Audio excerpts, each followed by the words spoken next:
Hello my dear friends, welcome to education point online. मेरा नाम है आद पाटिल और आज अपन इस लेक्चर में 3 टॉपिक कवर करने वाले हैं। सबसे नंबर 1 है hard water, soft water, hardness of water और इट्स टाइप। ठीक है, अगर इससे पहले वाले लेक्चर में अपन ने क्या देखा था, इसके पहले वाले लेक्चर में अपन देखा था वाटर का पूरा इंट्रोडक्शन पार्ट, जिसमें sources of water, impurities of water, ठीक है, ये सारी चीज़ें अपन ने क्लियर की थी। आज के इस टॉपिक में अपन ये 3 टॉपिक कवर करना है। और ये 3 टॉपिक की बात करूँ तो अगर मैं 2018 से अगर मैं पैटर्न को एनालाइज करा मैंने अभी, तो उसमें पता चला मुझे अगर 10 बार क्वेश्चन पेपर हुआ उसमें से 6 से 7 बार हार्डनेस ऑफ वाटर का क्वेश्चन आए ही हैं। ये बेसिकली मैं स्पेसिफिक आरजीपीवी एग्जाम की बात कर रहा हूँ। आरजीपीवी एग्जाम में अगर 8 से 10 बार क्वेश्चन पेपर बनाता है और उसमें से टॉपिक सिलेक्ट करने रहते हैं कि इस चैप्टर में से कौन सा है, तो फर्स्ट यूनिट से सबसे ज़्यादा बार हार्डनेस ऑफ वाटर पूछा गया है।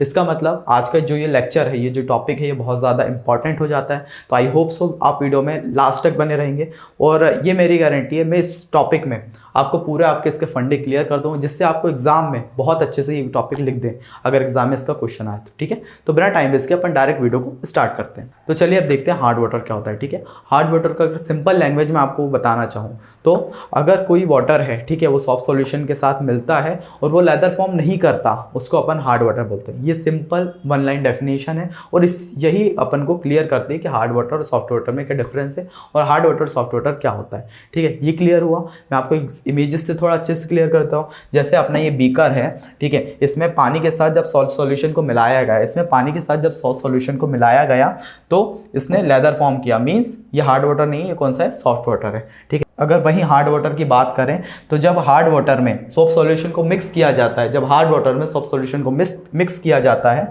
तो वो लेदर फॉर्म नहीं करता। जैसे ये सॉफ्ट वाटर करता है लेदर फॉर्म, वो हार्ड वाटर लेदर फॉर्म नहीं करता। अब ये क्यों होता है, ये हार्डनेस ऑफ वाटर में ये चीज़ें देखेंगे। ठीक है, तो आपको पैनिक नहीं होना है, बस मैं बता रहा हूँ। ठीक है, हार्ड वाटर और सॉफ्ट वाटर का अगर क्वेश्चन लिखने को आता है तो आपको क्या क्या चीज़ें लिखनी है वो आगे मैं बताऊंगा इसके नेक्स्ट वाली स्लाइड में। अभी आपको बस समझा देता हूँ हार्ड वाटर क्या होता है। ठीक है, तो समझ में आ गया इतना। वहीं अगर इसमें सिंपल डेली लाइफ वाले एग्जाम्पल में बात करें तो हार्ड वाटर क्या होता है कि अगर उसको साबुन को अपन मिक्स कर रहे हैं, ठीक है, और हाथ धुलने मतलब पानी लिया और साबुन को रब किया, जब वाटर और साबुन जब दोनों एक दूसरे कॉन्टेक्ट में आए तो जो अगर हार्ड वाटर होगा तो वो लेदर फॉर्म नहीं करेगा या बहुत कम लेदर फॉर्म करेगा। ठीक है, वहीं सॉफ्ट वाटर की बात करें तो ये आराम से लेदर फॉर्म करेगा। ठीक है, क्लियर हुआ। तो आई होप सो आपको बहुत अच्छे से क्लियर हो गया होगा कि हार्ड वाटर क्या होता है। ठीक है, इसके बाद अपन देख लेते हैं हार्ड वाटर में अगर एग्जाम में इसका क्वेश्चन आता है, ठीक है, तो किस तरह से उसको डेफिनेशन में पिरोना है और क्या क्या चीज़ें एक्स्ट्रा लिख देनी है। ठीक है, तो वो आगे नेक्स्ट स्लाइड में अपन देखते हैं। अगर इसको आपको नोट करना है तो आप नोट कर लीजिए। तो चलिए अब देखते हैं हार्ड वाटर में किस तरह की डेफिनेशन लिखना है और डेफिनेशन से समझने का ट्राई करते हैं कि हार्ड वाटर बेसिकली होता क्या है और इसका कारण क्या है कि ये लेदर फॉर्म नहीं करता। ठीक है, तो हार्ड वाटर में सबसे पहली डेफिनेशन जो इसकी रियल डेफिनेशन है कि वैसा वाटर जो लेदर प्रोड्यूस नहीं करता है, लेदर समझ में आ गया आपको क्या होता है, जो लेदर प्रोड्यूस नहीं करता है उसी को अपन हार्ड वाटर बोलते हैं। ठीक है, तो सेकेंड डेफिनेशन क्या कह रही है, कंटेंट, ये लेदर फॉर्म क्यों नहीं कर, क्योंकि इसमें high levels of minerals like calcium और मैग्नीशियम। ठीक है, इसलिए लेदर फॉर्म नहीं करता क्योंकि इसमें बहुत सारे मिनरल्स होते हैं, किसके, कैल्शियम और मैग्नीशियम के, जैसे calcium bicarbonate, calcium magnesium bicarbonate, calcium sulphate, magnesium sulphate, ऐसे बहुत सारे ऐसे मिनरल्स होते हैं जिसकी वजह से ये वाटर फॉर्म नहीं करता है। ठीक है, इसका अगर बेस्ट एग्जांपल देखें हार्ड वाटर का तो वो अपने ओशियन, सीज, ठीक है, ये सब है, क्योंकि इसमें क्या रहता है, बहुत ज़्यादा मात्रा में, बहुत ज़्यादा में अपने क्या मिनरल्स रहते हैं, बहुत सारे सॉल्ट्स रहते हैं जो पानी को इम्प्योर कर देते हैं और वाटर को हार्ड बना देते हैं। ठीक है, जिससे ना वो अपने पीने के यूज़ में आता है, ना कुकिंग के यूज़ में आता है, ना किसी काम में आता है। ठीक है, वहीं अगर थर्ड डेफिनेशन पे नजर डाले क्या है, in hard water the cleaning property of soap is depressed. In hard water the cleaning property of soap is depressed, मतलब हार्ड वाटर से क्या होता है, अपनी जो सोप की और डिटर्जेंट की जो क्लीनिंग प्रॉपर्टी रहती है, ठीक है, कपड़े को साफ करने की, वो बहुत ज़्यादा लो हो जाती है। ठीक है, क्योंकि इसमें क्या रहता है, बहुत सारे मिनरल्स रहते हैं जो इसकी जो क्वालिटी है उसको बहुत ज़्यादा कम कर देते हैं। It is bad for washing and cleaning, ये कपड़े धुलने के लिए, सबके लिए ठीक नहीं है। फोर्थ डेफिनेशन पे नजर डाल क्या लिखा है, due to presence of dissolve salt boiling point of water is elevated, मतलब एलिवेटेड मीन्स बढ़ जाता है। हार्ड वाटर में क्या रहता है, बहुत सारे सॉल्ट्स ये सब रहते हैं जिसकी वजह से उसका जो बॉइलिंग पॉइंट है वो बहुत ज़्यादा बढ़ जाता है as compare to soft water. Soft water में क्या है कि अगर उसको बॉइलिंग पे लगाएंगे, जिससे अगर जैसे एग्जांपल बता रहा हूँ, अगर वो 60 से 70 बॉइलिंग पॉइंट पे अगर वो बॉईल हो जाता है तो वही हार्ड वाटर को कितना टाइम लगेगा, 80 से 90 डिग्री सेल्सियस लगेंगे उसको बॉईल होने में, ठीक है। जिससे क्या होता है, बहुत ज़्यादा फ्यूल लगता है और टाइम भी बहुत ज़्यादा लगता है, ठीक है। ये डेफिनेशन भी अपन को क्लियर हुई। और फिफ्थ डेफिनेशन क्या कह रही है, in hard water skin and hair causes dryness and irritation, ठीक है। जो अपनी स्किन है और जो हेयर्स हैं उसमें क्या है, हार्ड वाटर की वजह से ड्राइनेस आ जाती है, ठीक है। स्किन पे भी ड्राइनेस आ जाती है, हेयर्स पे भी ड्राइनेस, ये हाँ जो आपने स्किन पे लाल लाल दाने देखे हैं उन सब की प्रॉब्लम होती है, ठीक है। तो ये अपनी फिफ्थ डेफिनेशन कंप्लीट। तो ये हैं कुछ पॉइंट्स जो अगर हार्ड वाटर का अगर क्वेश्चन आता है आरजीपीवी एग्जाम में तो आपको ये 5 पॉइंट्स लिख देने हैं, ठीक है, जिससे अपना ये आंसर क्लियर हो जाएगा, ठीक है। तो चलिए आप इसको नोट कर लीजिए। साथ साथ में एक और चीज़ बोलना चाहता हूँ कि आप अपने हैंड रिटन नोट्स भी बनाइएगा, ठीक है। हैंड रिटन नोट्स क्यों, अगर एग्जाम के एक दिन पहले आपको रिवाइज करना रहा तो क्या आप पूरा लेक्चर देखेंगे 25 से 30 मिनट का, नहीं। अगर आपने जो साथ साथ में नोट्स बनाए, जिस तरह से मैंने समझाया, आपने आपने अपने हैंड रिटन नोट्स बनाए, तो क्या होगा, आप एग्जाम में बस उनको एक बार पढ़ेंगे, आपको चीज़ें क्लियर हो रही होंगी, ये मेरी गारंटी। क्योंकि मैं जो डेफिनेशन लिखा रहा हूँ, जो मैं समझा रहा हूँ, ठीक है, उसी हिसाब से डेफिनेशन लिखा रहा हूँ कि कोई बाद में ऐसा ना हो कि अपन समझ कुछ रहे हैं और लिख कुछ रहे हैं, ठीक है। तो जो मैं समझा रहा हूँ उसी को बस किस तरह से शब्दों में लिखना है वही चीज़ आपको बता रहा हूँ। साथ साथ में हैंड रिटन नोट्स भी अपने बनाइएगा, जिससे आपको एग्जाम के टाइम पे पढ़ने में बहुत आसानी हो, ठीक है। तो आप इसको एक बार नोट कर लीजिए। इसके बाद अपन नेक्स्ट टॉपिक देखते हैं, सॉफ्ट वाटर क्या होता है, ठीक है।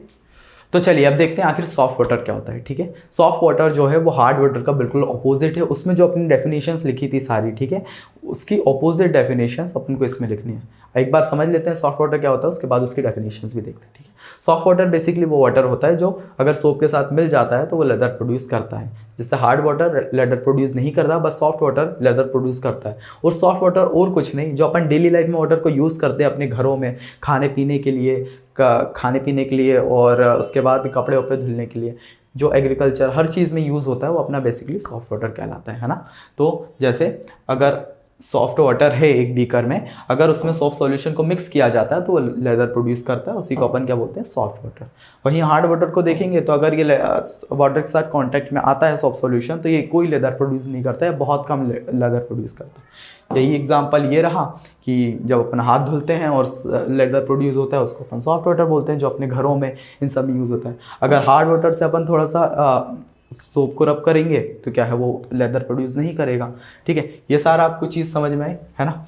अब क्या है कि ये चीज़ तो हो गई, ठीक है। अब देखते हैं इसको डेफिनेशंस में किस तरह से पिरोना है, जिससे अगर एग्जाम में आता है हार्ड वाटर सॉफ्ट वाटर समझाइए तो सॉफ्ट वाटर की भी अपन डेफिनेशंस लिख पाए, है ना, ठीक है। तो इसको आपको नोट करना है तो आप नोट कर लीजिए। फिर अपन इनकी डेफिनेशंस देखते हैं कि डेफिनेशंस में अपन को सॉफ्ट वाटर को किस तरह से लिखना है। तो चलिए अब देखते हैं सॉफ्ट वाटर को डेफिनेशंस की फॉर्म में किस तरह से लिखना है अगर एग्जाम में क्वेश्चन आता है, ठीक है। सबसे पहले डेफिनेशन क्या करिए, water which produce lather with soap is known as soft water. जो वाटर सोप के साथ लेदर प्रोड्यूस करता है उसको अपन सॉफ्ट वाटर कहते हैं। सेकंड डेफिनेशन में उसमें क्या था कि बहुत ज़्यादा मिनरल्स थे, ठीक है, किसके, कैल्शियम और मैग्नीशियम के। वहीं अगर इसमें बात करें contains low level of minerals, simple, ठीक है। थर्ड डेफिनेशन उसमें क्या थी कि ये बैड था किसके लिए, वॉशिंग और उसके लिए, और ये डिटर्जेंट की जो क्वालिटी उसको कम कर देता था। वहीं अगर सॉफ्ट वाटर को देखें तो क्या है, the cleaning quality of soap is not depressed. क्या है, the cleaning property of soap is not depressed, that is known as soft water, it is good for washing and cleaning. ये बिल्कुल उसका ऑपोजिट है। अगर आपको एग्जाम में लिखना है तो आप एक किसी की अगर आप डेफिनेशंस को याद करते हुए जाएंगे तो आप दूसरी की भी डेफिनेशन आराम से लिख देंगे, ठीक है। अब उसमें क्या था कि वो बहुत ज़्यादा फ्यूल या गैस या फिर टाइम रिक्वायर्ड होता था, ठीक है, उसको बॉईल करने में। वहीं अगर इसकी बात करें तो less fuel and time is required for cooking and boiling, ठीक है। ये क्लियर हुआ। अब उसके बाद लास्ट डेफिनेशन क्या है, in soft water skin and hair feeling smooth and moisturise. उसमें क्या था, ड्राइनेस और इरिटेशन प्रॉब्लम होती थी, बट इसमें क्या है, आपकी स्मूथ रहती है जैसे नेचुरल है और मॉइस्चराइज रहती है। तो आई होप सो आपको ये दोनों हार्ड वाटर और सॉफ्ट वाटर बहुत अच्छे से क्लियर हो गया। इसके एक एक पॉइंट आपको अच्छे से क्लियर होंगे। इसके आप नोट्स साथ में बनाते चलिएगा, क्योंकि अगर नोट्स लास्ट में पढ़ेंगे तो आपको पूरी क्लियर होगा। अभी क्या है, एग्जाम जैसे ही अपना ये लेक्चर कंप्लीट होगा उसके बाद बस एक बार नोट पढ़ लेना, ठीक है। उसके बाद क्या, अगर आप एग्जाम के लास्ट में भी नोट्स थोड़ा सा नज़र मारेंगे ना तो आपको आराम से ये चीज़ें क्लियर होगी, बेसिक चीज़ें, ठीक है। तो आई होप सो ये चीज़ आपको क्लियर हो गई होगी। मैं थोड़ा सा इसको रफ कर देता हूँ, आप इसको नोट कर लीजिए, फिर अपन देखते हैं हार्डनेस ऑफ वाटर क्या होता है, ठीक है। तो चलिए अब देखते हैं हार्डनेस ऑफ वाटर क्या होता है, ठीक है।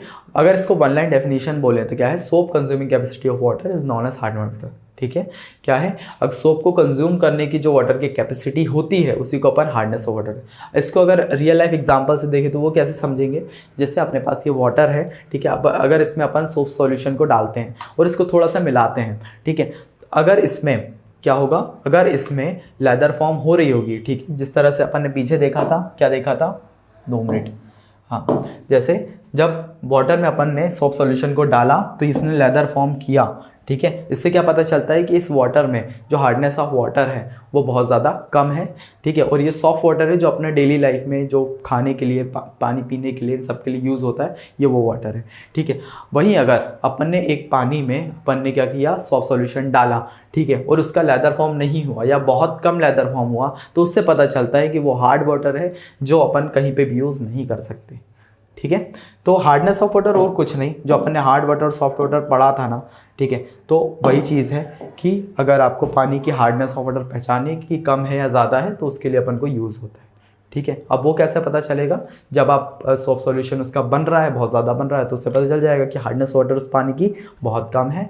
वहीं अगर सॉफ्ट सॉल्यूशन नहीं बन रहा है उससे पता चलेगा कि अपना जो हार्डनेस ऑफ वाटर उस पानी में है वो बहुत ज़्यादा है और वो हार्ड वाटर है, ठीक है। सिंपल चीज़ें समझ में आई, ठीक है। वहीं अगर सेकंड डेफिनेशन को बोले और कुछ नहीं, उसी का मतलब दूसरे वर्ड में बता दिया गया, वही डेफिनेशन है, ठीक है। क्या है, hardness is a property of water which prevent lathering of soap, which prevent का मतलब क्या होता है, रोकना, ठीक है। वैसी प्रॉपर्टी पानी की जो लेदर फॉर्म करने से रोकती है, ठीक है, उसी को अपन क्या बोलते हैं, हार्डनेस ऑफ वाटर, ठीक है। तो ये भी क्लियर हुआ अपना। तो चलिए अब थर्ड डेफिनेशन पर नजर डालते हैं। In other words, presence of impurities of carbonate, bicarbonate, chloride and sulphate of calcium, magnesium and other heavy metals is known as hardness of water, ठीक है। अपना जो पानी है उसमें जो इम्प्योरिटीज़ हैं, अब इम्प्योरिटीज़ पानी में कौन से होती है, जो अपना सी वाटर रहता है, जो हार्ड वाटर रहता है, उसमें बहुत सारी अपनी इम्प्योरिटीज़ होती है, उसमें बहुत सारे मिनरल्स होते हैं, बहुत सारे सॉल्ट्स होते हैं, ठीक है, जो पानी में हार्डनेस को फॉर्म करते हैं, ठीक है। वही आयंस का इसमें जिक्र हुआ है, क्या है, कार्बोनेट्स एंड बाइकार्बोनेट, किसके, कैल्शियम और मैग्नीशियम, और साथ में chlorides and sulphate of calcium और मैग्नीशियम, ठीक है। और अभी other heavy metals like aluminium, iron, ये अदर हैवी मेटल्स है, उन वो जो इम्प्योरिटीज़ को फॉर्म करते हैं पानी में, उसी को अपन हार्डनेस ऑफ वाटर बोलते हैं। एग्जांपल बता देता हूँ इसकी क्या क्या है, जो चीज़ लिखी हुई है, calcium carbonate, magnesium carbonate, magnesium bicarbonate, calcium bicarbonate, और calcium chloride, magnesium chloride, calcium sulphate, magnesium sulphate, और other heavy metals like iron sulphate और एल्यूमिनियम सल्फेट, ठीक है। तो जो ये डेफिनेशन में चीज़ें बताई है ना, कार्बोनेट, बाइकार्बोनेट, तो वही चीज़ आपको लिखनी है, ठीक है। एग्जाम्पल्स में क्या लिखेंगे आप, ठीक है, कैल्शियम का कार्बोनेट क्या होगा, CaCO3, मैग्नीशियम का कार्बोनेट क्या होगा, MgCO3।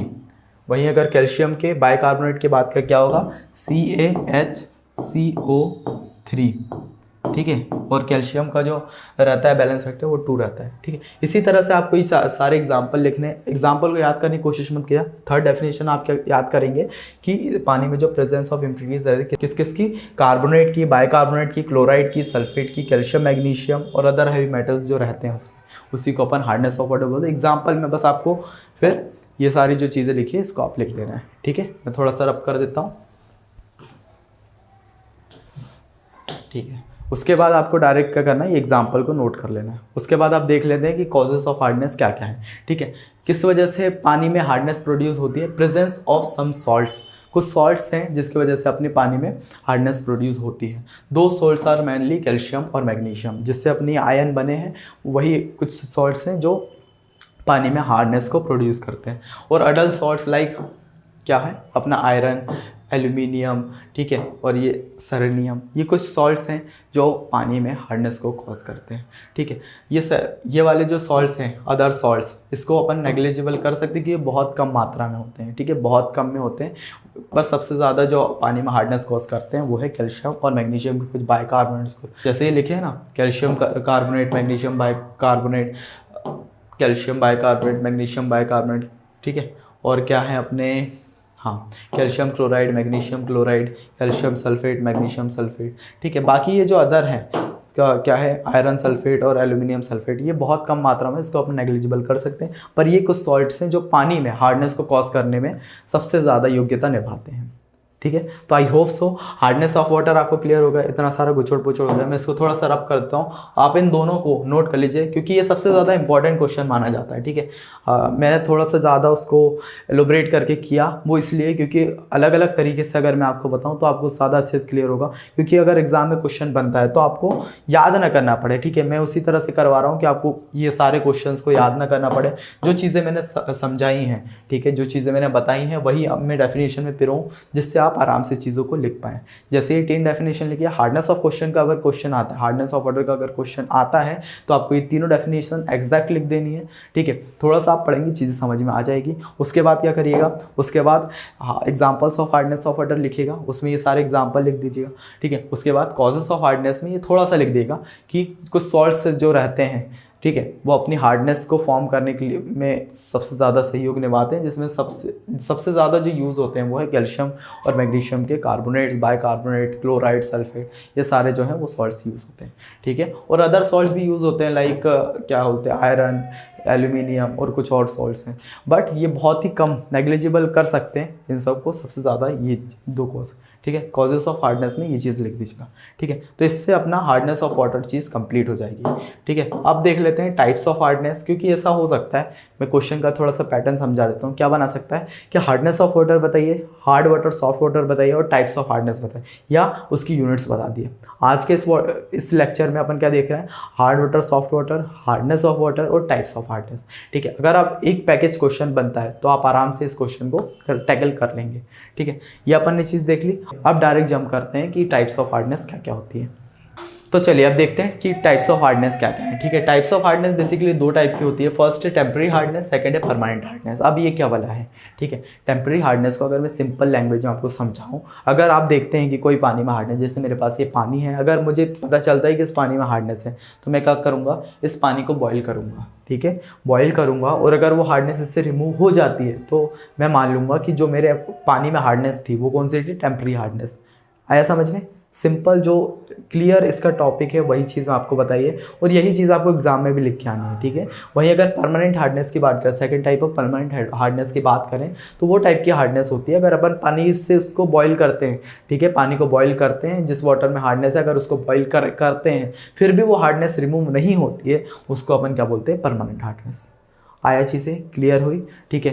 टेम्पररी हार्डनेस को अपन कार्बोनेट हार्डनेस भी बोल सकते हैं, और ये क्वेश्चन भी बन सकता है, ठीक है, कि इसको टेम्पररी हार्डनेस पूछने की जगह ये पूछ देगा क्वेश्चन कि आप बताइए, एक्सप्लेन कीजिए कार्बोनेट हार्डनेस क्या होता है या नॉन कार्बोनेट हार्डनेस क्या होता है, ठीक है। इसकी जगह ये भी बोल सकता है कि अल्कलाइन हार्डनेस बताइए या नॉन अल्कलाइन हार्डनेस बताइए। तो इन दोनों वर्ड का बस शब्दों में वो आपको घुमाना चाहेगा, ठीक है, बट इन दोनों वर्ड का जो मीनिंग है वो सिर्फ यही है। अगर कार्बोनेट हार्डनेस पूछता है तो वो ये पूछ रहा है कि आप बताइए टेम्पररी हार्डनेस क्या है, या अगर नॉन अल्कलाइन हार्डनेस पूछ रहा है तो ये पूछ रहा है कि परमानेंट हार्डनेस क्या है वो बताइए, ठीक है। तो अब आप अब आप शब्दों में नहीं उलझेंगे और आपको आराम से क्लियर है, ठीक है।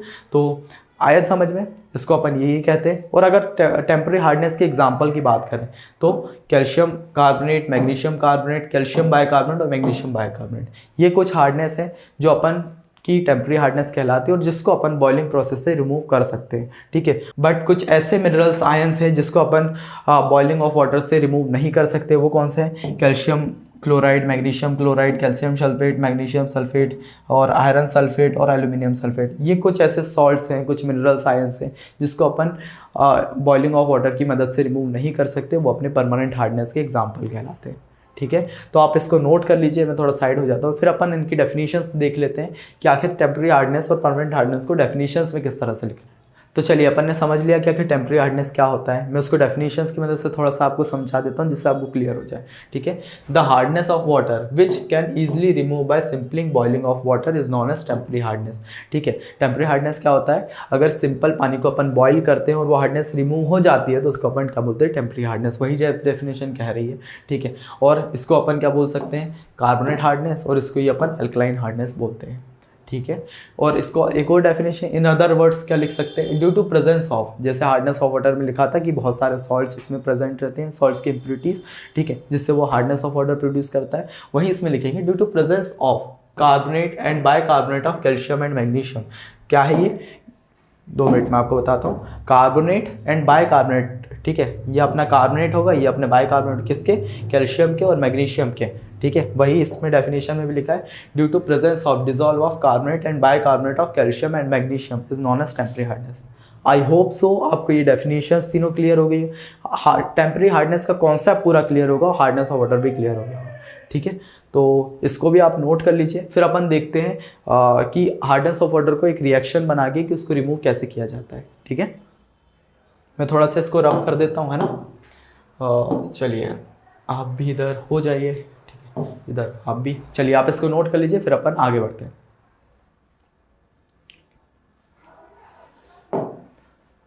ठीक है, ये अपने कुछ एग्जांपल्स हैं टेम्परेरी हार्डनेस के, इसको भी आप नोट कर लिया, क्योंकि एग्जाम में कैसे लिखेंगे आप, ठीक है। वो अपन ने पहले वाला तो बता लिया था, टेम्परेरी हार्डनेस का आप ये पूरी डेफिनेशंस लिखेंगे, ठीक है। Simply remove by boiling of water, इसको सिंपली बॉइलिंग ऑफ वाटर से रिमूव कर सकते हैं, और साथ में फिर आप लिख देंगे इसके एग्जाम्पल्स, ठीक है। ये कुछ एग्जाम्पल्स होते हैं अपने calcium carbonate, magnesium carbonate, calcium bicarbonate और मैग्नीशियम बाइकार्बोनेट, ठीक है। उसके बाद आगे बढ़ते हैं, ठीक है। इसको अपन बॉइलिंग ऑफ वाटर से रिमूव कर सकते हैं, ठीक है, mainly because of bicarbonate of calcium and magnesium, ठीक है। अगर उन दोनों में भी बात करें तो सबसे ज़्यादा जो होता है बाइकार्बोनेट से होता है, किसके, कैल्शियम और मैग्नीशियम के। जैसे इसको रिमूव कैसे कर सकते हैं, जैसे ये पानी में हार्डनेस है कैल्शियम बाइकार्बोनेट की और मैग्नीशियम बाइकार्बोनेट, इसको अगर रिमूव करना है तो क्या करेंगे, 100 डिग्री सेल्सियस पे इसको बॉईल किया जाएगा, ठीक है। जिससे क्या होगा, पहला तो अपना CO2 गैस की फॉर्म में ऊपर उड़ जाएगा, ठीक है, इसमें से, और CaCO2 मतलब कैल्शियम कार्बोनेट जो है वो प्रेसिपिटेट की फॉर्म में बाहर निकल आएगा, और अपना जो वाटर है वो सिंपली मिल जाएगा। आया समझ में कैसे रिमूव होगा, सबसे पहले CO2 गैस तो उड़ जाएगा, और जो अपना CaCO2 है कैल्शियम कार्बोनेट है वो प्रेसिपिटेट की फॉर्म में बाहर निकल आएगा, उसको सिंपली अपन फिल्ट्रेशन की प्रोसेस से बाहर निकाल सकते हैं, और अपना सिंपल वाटर मिल जाएगा अपन को, ठीक है। इसी तरह ये मैग्नीशियम बाइकार्बोनेट में बॉईल करेंगे, CO2 गैस बाहर निकल आएगी, और मैग्नीशियम हाइड्रोक्साइड की फॉर्म में वो प्रेसिपिटेट हो जाएगा, ठीक है। तो आई hope so causes of temporary hardness भी अपन को क्लियर हो गया है। अब एग्जाम में अगर क्वेश्चन बनता है तो पहले हार्डनेस ऑफ वाटर लिखेंगे, अगर इस टाइप का क्वेश्चन आता है कि बताइए हार्डनेस ऑफ वाटर क्या होता है, टाइप्स ऑफ हार्डनेस क्या होता है, सबसे पहले हार्डनेस ऑफ वाटर लिख देंगे, ठीक है। उसके बाद क्या करेंगे, हार्डनेस ऑफ वाटर के बाद causes of hardness of water, example of hardness of water, उसके बाद टाइप्स ऑफ, ये दोनों चीज़ आपको बनानी है, ठीक है। ये हार्डनेस टाइप्स ऑफ वाटर में ये चीज़ें आप बनाएंगे, ऐसे इस तरह से लिखेंगे, क्योंकि क्या है बनाने में ऐसा होगा ना यार कि उसमें अगर आप लिखते हैं, ठीक है, वर्ड्स में आप लिखते हैं, पैराग्राफ में लिखते हैं, तो उसमें क्या है बहुत ज़्यादा पेज वो होंगे, बट आप ये डायग्राम बनाएं, आधे से एक पेज अपने ही डायग्राम में क्लियर हो जाएगा, ठीक है। और ऐसा है ना कि अगर आप एग्जाम 7 मार्क्स क्वेश्चन आता है उसमें 4 से 5 पेज का आपको लिखना ही पड़ेगा, उससे कम का लिखेंगे बोलेंगे कि यार बहुत कम लिखा है तो मार्क्स काट देंगे, ठीक है। तो ये अपना पेज भरने के लिए यूज़ होगा, ठीक है। उसके बाद टेम्परेरी हार्डनेस को इस पॉइंट्स की फॉर्म में सजाना है, पॉइंट्स की फॉर्म में पहले भी शायद आपको बताया, अभी एक और बार बता रहा हूँ, अगर आप पैराग्राफ की फॉर्म में लिखते हैं और छोटा सा काटा पीटी नंबर काट देगा, वही अगर आप पॉइंट्स की फॉर्म में लिखेंगे तो उसको पता है यार छोटी छोटी पॉइंट, जरा से 1-2 पॉइंट पड़ेगा, बाकी पता चल जाएगा उसको सही है तो आराम से नंबर देगा, ठीक है।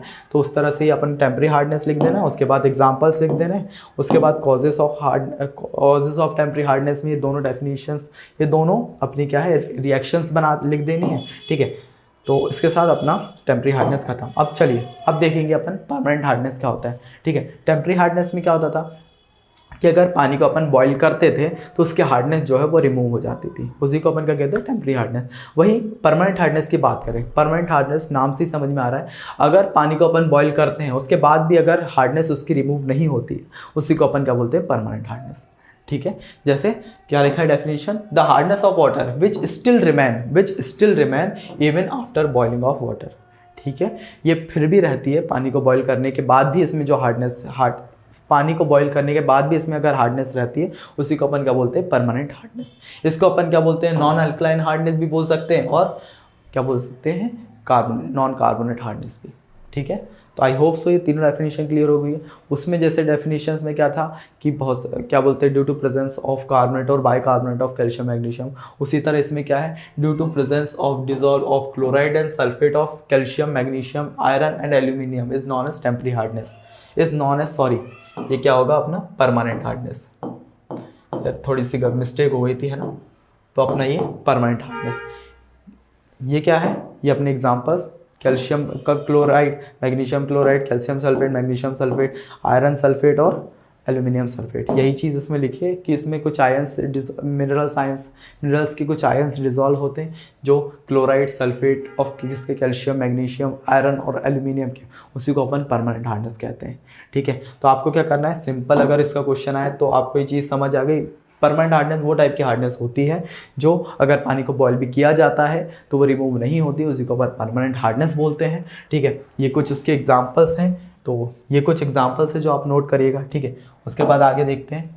तो चलिए अब देखते हैं कॉजेस ऑफ परमानेंट हार्डनेस क्या क्या है। ठीक है, mainly because of chloride and sulphate of calcium and magnesium. ठीक है, सबसे ज़्यादा जो परमानेंट हार्डनेस होती है वो मेनली होती है कैल्शियम और मैग्नीशियम के जो क्लोराइड्स एंड सल्फेट हैं उसकी वजह से। ठीक है, कि जैसे calcium chloride, magnesium chloride, calcium sulphate और मैग्नीशियम सल्फेट, ये मेनली जो सबसे ज़्यादा वो निभाते हैं, यार मैं क्या बोलूँ, सबसे ज़्यादा जो रोल निभाते हैं, ठीक है, वो अपने कौन से होते हैं, ये आयंस रहते हैं। बाकी जो अपने क्या है आयरन सल्फेट और एल्यूमिनियम सल्फेट, ये नेग्लिजिबल मतलब बहुत लेस होते हैं, या इसको मतलब नेग्लेक्ट कर सकते हैं। ठीक है, बाकी यही जो 4 अपने मिनरल आयंस हैं ये सबसे ज़्यादा रोल निभाते हैं किसमें, परमानेंट हार्डनेस को फॉर्म करने में। ठीक है, तो आई होप सो आपको permanent hardness, temporary hardness, hardness of water, hard water, soft water, ये बहुत अच्छे से क्लियर होगा होंगे टॉपिक। एक बार इसको थोड़ा सा रिवाइज टाइप का कर लेते हैं। ठीक है, जैसे हार्ड वाटर क्या होता है, वैसा वाटर जो लेदर को फॉर्म नहीं करता उसको अपन हार्ड वाटर बोलते हैं। ठीक है, अगर सॉफ्ट वाटर की बात करें, पानी में सॉफ्ट सोल्यूशन में डाला जाता है और उसको मिलाया जाता है और वो लेदर फॉर्म करता है, उसको अपन क्या बोलते हैं, सॉफ्ट वाटर।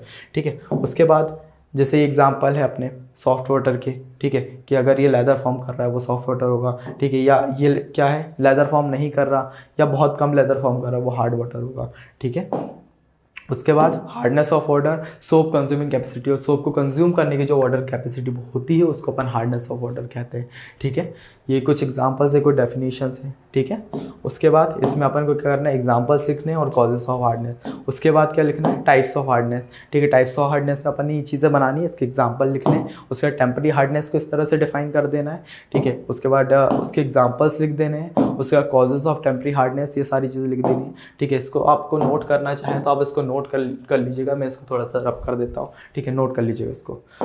उसके बाद क्या है, परमानेंट हार्डनेस लिख देनी है, उसके सारे डेफिनेशंस, उसके बाद उसके एग्जांपल्स। ठीक है, उसके बाद कॉज ऑफ परमानेंट हार्डनेस क्या क्या है, और इसी के साथ आज के इस लेक्चर को यहीं कंप्लीट करते हैं। वीडियो कैसा लगा मुझे कमेंट में ज़रूर बताइएगा, और आने वाले यूनिट कौन सा इसके बाद में कवर कर रहा हूँ वो भी आप कमेंट में ज़रूर बताइएगा। ठीक है, और साथ में अगर आप नोट्स नहीं बना रहे हैं तो मैं फिर भी अब एक और बार बोलना चाहता हूँ, आप नोट्स भी बनाते चलिए। अपने हैंड रिटन नोट्स ऐसा है यार कि अगर लास्ट में भी अपन को रिवाइज़ करना रहा ना, तो लेक्चर देखने की बजाय उतना बड़ा 7 से 50 मिनट का लेक्चर, क्योंकि वही है लास्ट में ही अपन रिवाइज़ करते हैं एग्जाम के टाइम पे। ठीक है, अगर रिवाइज़ करने के टाइम पे अपने पास अपने हैंड रिटन नोट्स होंगे, चीज़ें अपन को समझ में आ रही होंगी। ठीक है, तो उसको आराम से एक बार पढ़ेंगे, एग्जाम में आराम से लिख के आएंगे। ठीक है, नोट्स आप साथ साथ में बनाते चले।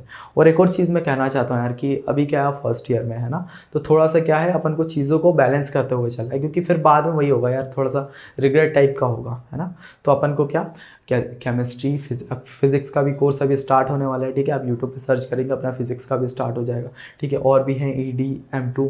ठीक है, केमिस्ट्री और फिजिक्स तो ऐसा है कि अपन मिलके करवा देंगे। ठीक है, बहुत अच्छे से करेंगे, आप बस शुरुआत से लेकर लास्ट तक बने रहिए। आप कोर्स के लिए, केमिस्ट्री पढ़ने के लिए अगर आधा घंटा भी निकाल रहे हैं दिन का, बहुत है। आधे घंटे में ही एक टॉपिक अपन आराम से क्लियर करते चलेंगे इस सेमेस्टर तक, आपको चीज़ें बहुत अच्छे से क्लियर हो जाएगी। ठीक है, तो हमने कोर्स इस तरह से थोड़ा डिज़ाइन किया है कि अगर आप स्टार्टिंग से हमें फॉलो करते हैं, सिर्फ आधा घंटा ही देते हैं। ठीक है, तो मैं गारंटी देता हूँ कि आपको 70 में से 70 मार्क्स आराम से आ जाएंगे आपके RGP एग्जाम में। ठीक है, बट अगर आप वही लास्ट में पढ़ने वाले बच्चे, तो थोड़ा सा ऐसा है कि मैं लास्ट मोमेंट पे आपको टिप भी बताऊंगा। ठीक है, इसमें मैं बताऊंगा कौन कौन से इंपॉर्टेंट क्वेश्चन ये पूरा चैप्टर करवाने के बाद, जिससे क्या है आपको बहुत अच्छे से चीज़ें क्लियर होगी। उसे पढ़ के ऐसा है कि वो चीज़ आप पास तो हो जाएंगे एग्जाम में। ठीक है, बट ऐसा यार अगर पढ़ रहे हैं तो शुरू से ही अच्छे से पढ़े, है ना, तो आपको शुरू से बस थोड़ा थोड़ा टाइम देते रहना है। बाकी ED और M2 का ऐसा है, थोड़े से वो ऐसे टफ साइड के सब्जेक्ट हो जाते हैं कि वो ऐसा है कि अगर वो एक बार पकड़ लेना तो 3rd ईयर तक नहीं छोड़ते हैं। ठीक है, या आप सीनियर से पूछिएगा, आपको पता चलेगा कि ED और M2 कितना ज़्यादा दिमाग ख़राब करते हैं। इसके लिए आपको शुरू से ही प्रिपरेशन करनी होगी और शुरू से ध्यान देना होगा। अगर आप स्टार्टिंग से ध्यान नहीं देंगे तो आगे चल की चीज़ें आपके लिए बहुत ज़्यादा वो हो जाएगी, कॉन्फ्लिक्ट टाइप की हो जाएगी, क्योंकि आपको एक तो अपने सब्जेक्ट निकालने, बाकी बैकलॉग का भी सब्जेक्ट, क्योंकि इसमें लगती है बैक, ठीक है। तो ईडी और M2 में आपको सबसे ज़्यादा ध्यान देना है। उसके लिए आप शुरू से ही आपको उनको पढ़ते हुए चलना है। उसको कम से कम 1 से 2 घंटा डेली का दीजिए, जिससे आपको बाद में रिग्रेट टाइप की फीलिंग ना हो। उसके लिए आप बैच चेक करिएगा, ठीक है। डिस्क्रिप्शन में लिंक होगा अपने ऐप का, आप वो ऐप चेक करिएगा, उसमें अपने बैचेस हैं ईडी और M2 के, तो वो आप लेके आप पढ़ना स्टार्ट कीजिए, ठीक है। और बाकी चीज़ें अपन रेगुलर वीडियो पे जैसे जैसे आगे बढ़ती है, तो कुछ ऐसे ही एज अ सीनियर, ठीक है, एज अ सीनियर, आपका सीनियर होने के नाते आपसे कुछ चीज़ें और डिस्कस करते रहूँगा, जिससे क्या है, जो क्वेश्चंस अपने दिमाग में आते हैं ना कॉलेज में जाने फर्स्ट ईयर में, कि यार बहुत सारी चीज़ें ऐसी हो गई, तो वो मैं आपको रेगुलर बेसिस पे थोड़ी थोड़ी वीडियोस के माध्यम से आपको चीज़ें और अच्छे से क्लियर करते रहूँगा, ठीक है। तो आई होप सो आज की ये पूरा टॉपिक आपको बहुत अच्छे से क्लियर होगा। आप अगर इसमें से क्वेश्चन आता है, सारे क्वेश्चंस को टैकल करने के लायक आप बन चुके होंगे, ठीक है। तो इसी के साथ आज के इस वीडियो को ही कंप्लीट करते हैं। मिलते हैं नेक्स्ट वीडियो में, तब तक के लिए बाय बाय।